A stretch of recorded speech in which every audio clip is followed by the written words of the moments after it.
Hello student, this is Palladrabari, your host, and you're watching Palladrabari classes. In this video, we will discuss Macroeconomics Class 12th, Determination of Income and Employment, Chapter 3, Volume 5. In this video, we will discuss the measures to check the problems of inflation and deflation. Listen, there are two measures to check the problems of inflation and deflation. First one is called fiscal policy measures to correct deficit demand and excess demand. And the second method is monetary policy measures to correct deficit demand and excess demand. These two measures we will discuss in this video. Before going further, we should know the meaning of the inflation and deflation. Inflation refers to the rise in the price of most goods and services of daily use such as food, clothing, housing, erection, transport, etc. Inflation measures the average price charge on the goods and services over time. Deflation, when the overall price level decreases so that inflation becomes negative, it is called deflation. It is opposite to the often encountered inflation. Description: a reduce in the money supply or credit availability is the reason for the deflation in most cases. Listen, a very simple word, we can say that when the price of the commodities are increasing, it is called inflation, and when the price of the commodities are falling down, it is deflation. If we have to compare the two, we can say that inflation is far more better. Let us explore the reason why the inflation is far more better. Because from consumers' point of view, definitely deflation is good, because if the prices of the commodities are falling down, it is good for the consumers. For the economic development of the country, remember one thing, the economic development or the prosperity totally depends upon production. And in the case of the inflation, the prices are increasing, so the producers is being motivated to produce more and more. So the production increases, employment increases, and so on. But in the case of the deflation, the prices of the commodities are falling down, because of which the producers are not getting the kick to increase the production. Rather, they stop manufacturing the goods, because of which the conditions of the unemployment prevails in the market.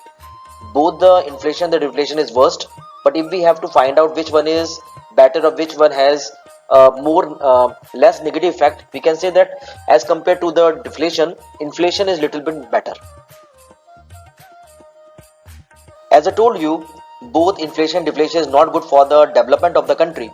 So the government has made the measures, central government make the measures to solve the problems of the inflation and the deflation, and at the same time the central bank also make the provisions to check the problems of inflation and deflation. The government make the provisions to check the problems of inflation and deflation through its budgetary policy, which is called fiscal policy. Let us see the fiscal policy first. The fiscal policy refers to the policy that is undertaken by the government to influence the economy through the process of its expenditure and taxation. This policy is known as the budgetary policy of the government. The four instruments which comes under the budgetary policy of the government are taxation, public borrowings, fiscal deficit, and so on.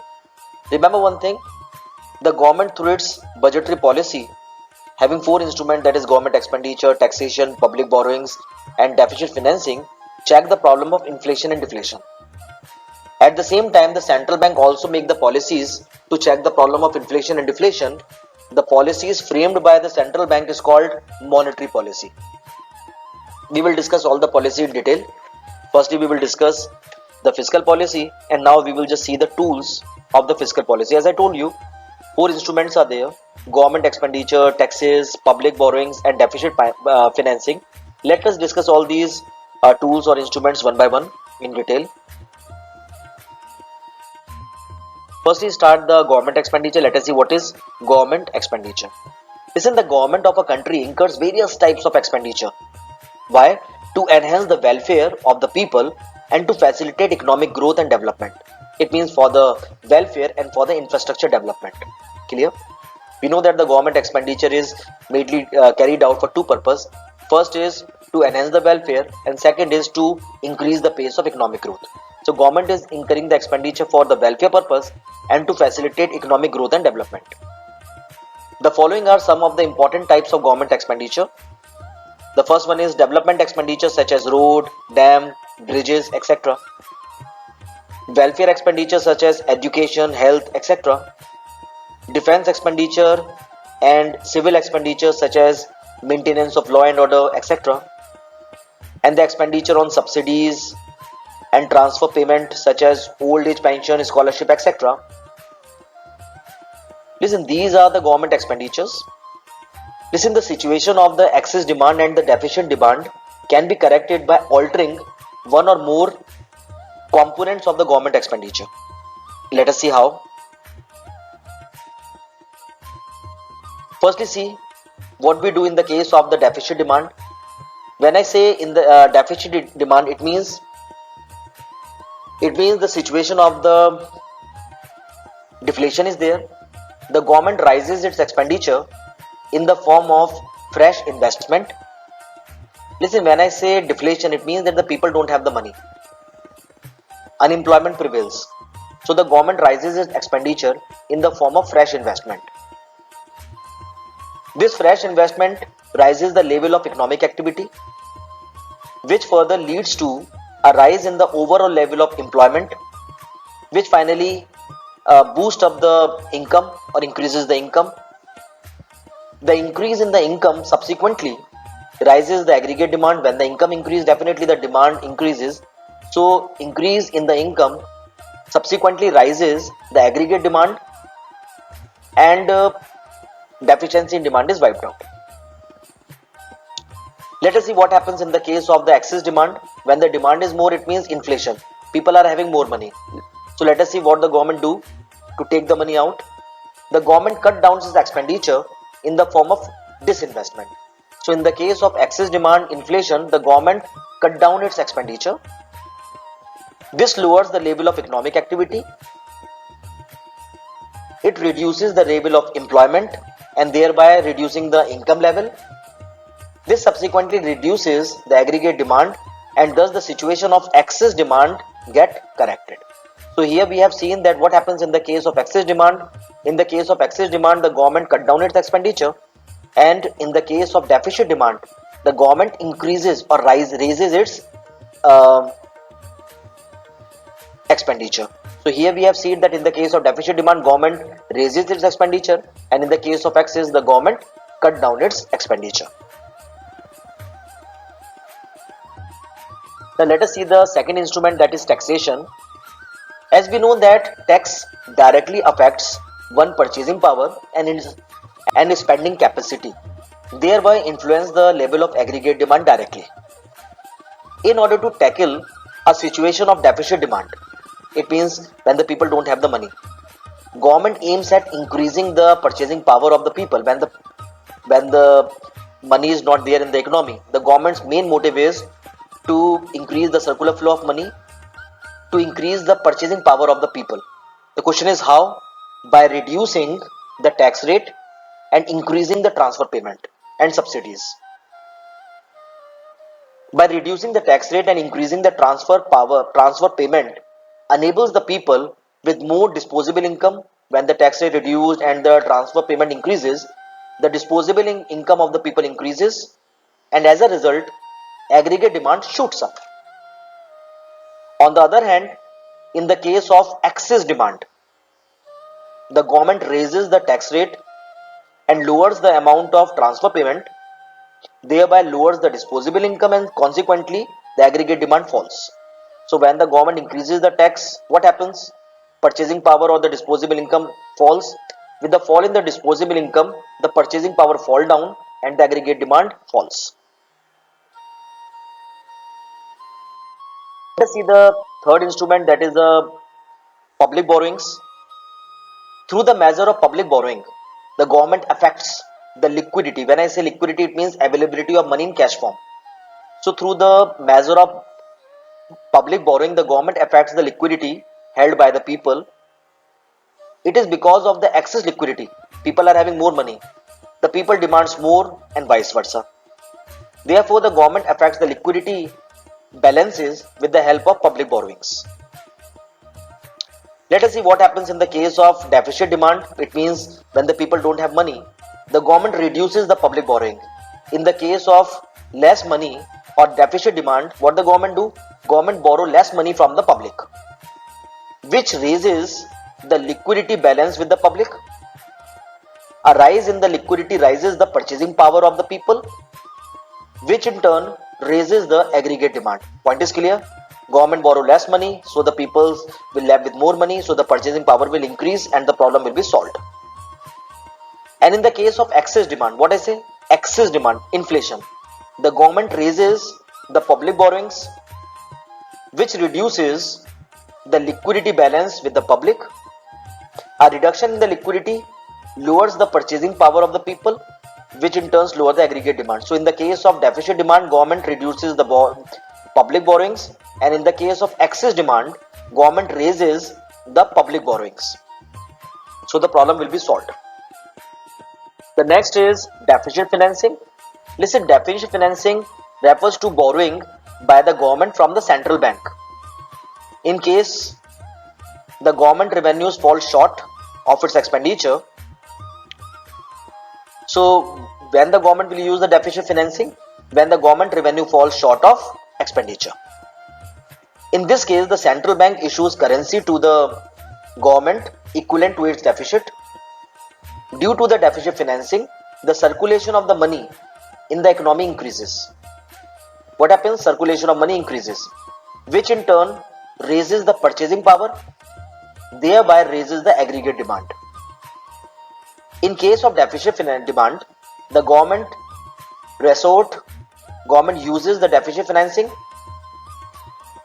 therefore attempts to raise the aggregate demand in the economy. On the other hand, in case of excess demand, the government avoid deficit financing. Remember one thing, this deficit financing is only being used when there is a deficit demand. In case of excess demand, the government avoids the deficit financing, because in the case of the deficit financing, what happens? Government borrow the money from the RBI and RBI issue the currency notes equivalent to the deficit to solve the problem. Clear? Now let us discuss the monetary policy measures. Unlike the fiscal policy measures, the monetary policy measures fall in the domain of the monetary authority of the country. The measure taken by the RBI to check the problem of inflation deflation is called monetary policy measures. There are different policy instruments through which the monetary authority regulates the interest rate and money supply, therefore indirectly influence the level of aggregate demand in the economy. This is in the chapter Money and Banking. There we have discussed the monetary policy in detail. We know that we are having two instruments, qualitative instruments and the quantitative instrument, through which the problems of inflation and the deflation is checked. So for more information, detailed understanding, you can watch the video of Money and Banking, volume 8. In this video, I will just give the glimpse of the monetary policy to you. Let us discuss the important measures through which the monetary policy is the government RBI check the problems of inflation and deflation. The first is bank rate.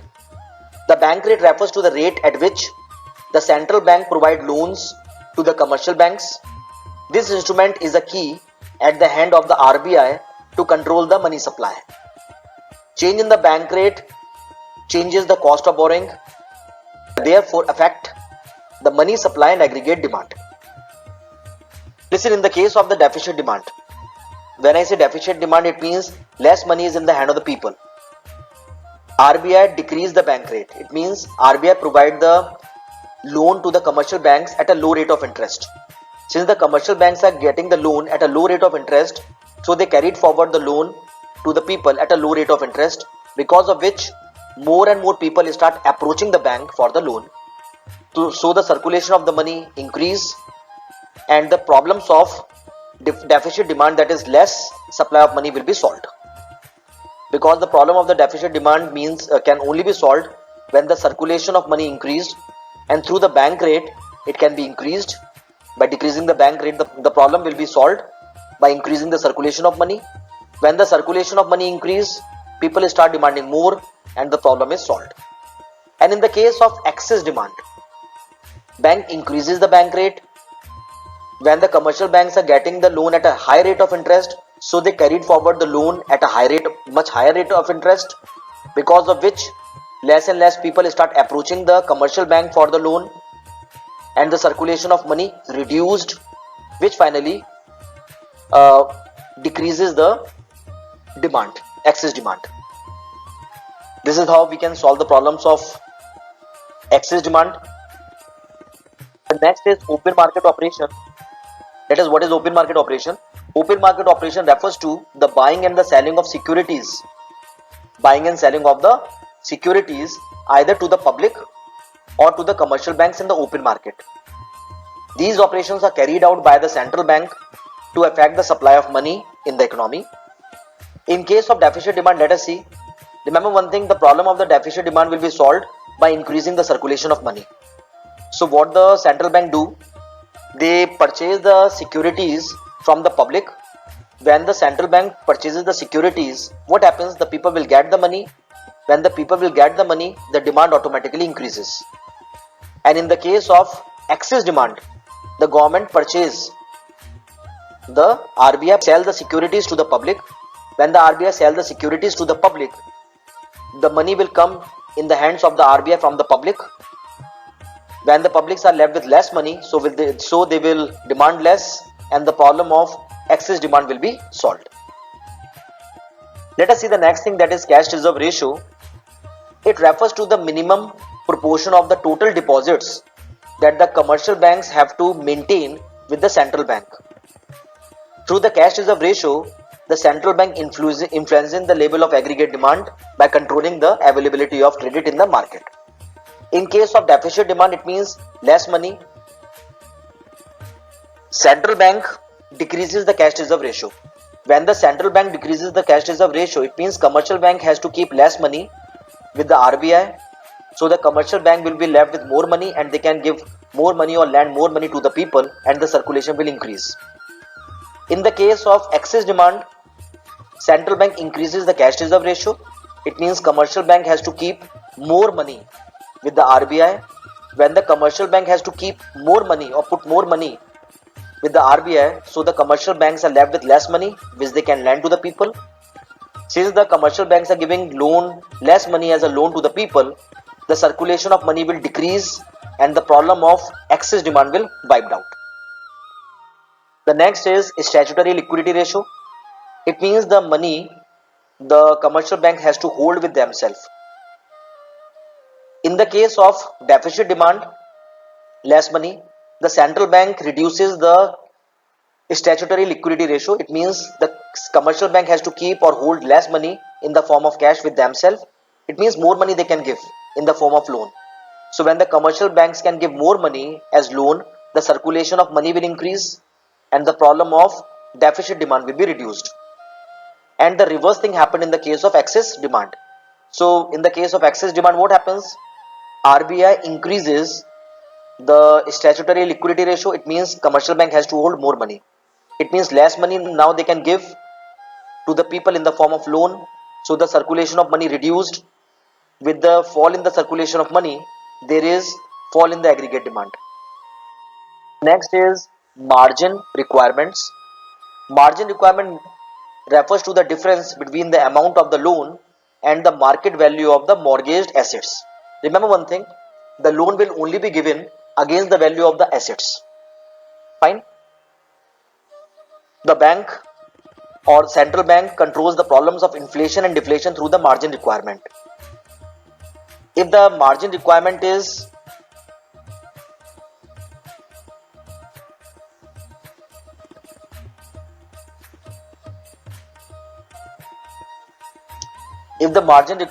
more, what it means? It means that the market price loan, it means less money I am just giving against the value of the assets. When the margin requirement is more, what it means? It means against the value of the assets, less value is being given as a loan. And when I say margin requirement is less, it means more money against the value of the assets I'm giving. When I say more money, less money, what it means? It means suppose the value of the asset is 100 rupees. How much loan I am giving against this value? 90 rupees or 60 rupees? If we compare 90 and 60, we can say that when 90 rupees is being given, so gap is less, so it is called margin requirements is less, short. And when I say margin requirement is the gap is more, it means that the margin requirement is more. Clear? So at the time of the deflation, when less money is giving, so the RBI reduces the margin requirement. It means against the value of the assets, more money is being given, because of which loan becomes dearer and more people are approaching the bank for the loan, and the circulation of money increase and the problem is solved. And in the case of inflation, the bank increases the margin requirement. When bank increases the margin requirement, it means less money should be given against the value of the assets. In example, 60 rupees against 100 we are giving. So what happens here? The loan becomes costlier and less people are approaching the bank for the loan. Why? Because loan is costlier. So in the case of the inflation or excess demand, bank increases the margin requirement. Now let us see moral suasion. This refers to the persuasion technique followed by the central bank to pressurize the commercial bank to avoid by the monetary policy. Generally, the central bank involves the meeting, seminar, speech and discussing the commercial banks with the explanation. This is normally what happens. The bank, central bank, is giving the information about the inflation and deflation to the commercial banks through the seminars, speech and discussion, etc. So at the time of the inflation, when more money the bank is given to the people or the circulation of money is more, the central bank pressurizes the commercial banks to make the strict policies of giving loan. It means that the commercial bank start following more rules and regulations, because of which giving loan becomes difficult and complicated, and less people start approaching the bank for the loan. In short, we can say that at the time of the inflation, the formality increases, and at the time of deflation, government makes the complication simple and start giving easy loan with the easy terms to the people. Formality reduces, so more and more people start approaching the bank for the loan. That is called moral suasion. Next one is credit rationing. Under the system of rationing of credit, the central bank fixes the credit limit for different business activities in the economy. No commercial banks can exceed the prescribed credit limit. In case of deficit demand, the credit allowed with liberal rules and conditions, and in the case of the excess demand, the rationing of the credit is used to restrict the flow of the credit.